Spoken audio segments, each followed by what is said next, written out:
This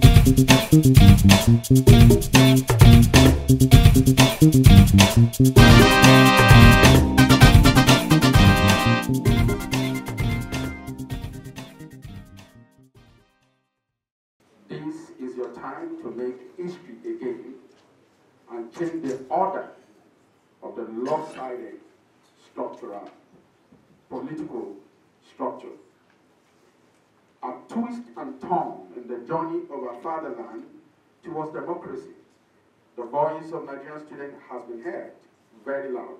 The guarantee that our people will keep voting in the same pattern is in one word: illiteracy.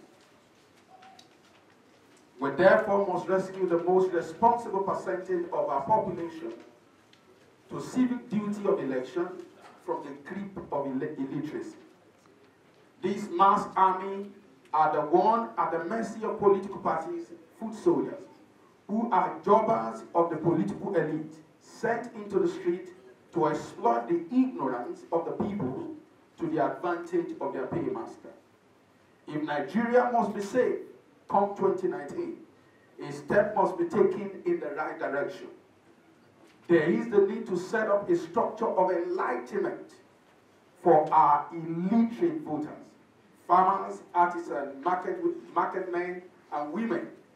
They are the proud parents of great Nigerian students whose simplicity are manipulated for gullibility.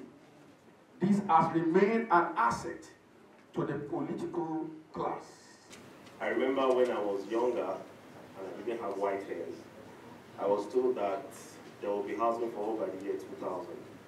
It was the buzzword that was used to postpone a lot of the important things that needed to be done for the community, for the country. But year 2000 has come, and we had Millennium Development Goals 2015. 2015 has come and passed. Now, we have a situation where the goalposts keep changing and keep shifting. We're told we're the future leaders of tomorrow, but as you know, tomorrow never comes. So tomorrow starts today, and it's our solemn submission that tomorrow starts with the future in mind, which is why we have tasked ourselves to propose to you a new way of looking at the political development of the country. I've never missed any election. I need to tell us here that I have been a public servant for at least 38 years.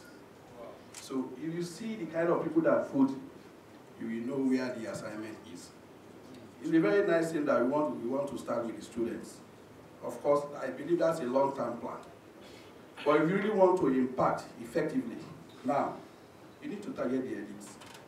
Sincerely, you just must target the elites. The recent primaries that was just conducted last 2 weeks, you can catch the clips, the video clips everywhere. Look at the type of people that are on the queues.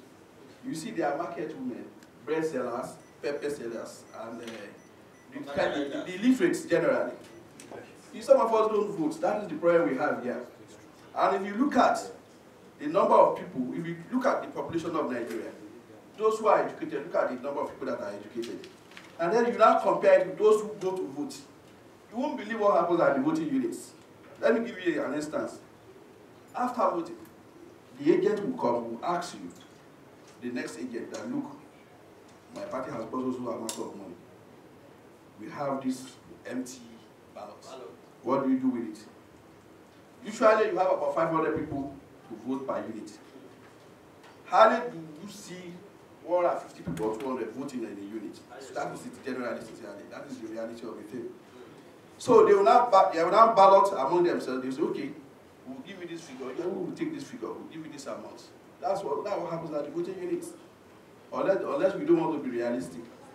So if you want to really make impact, what we are doing is a very nice development, at least for now, as I can see.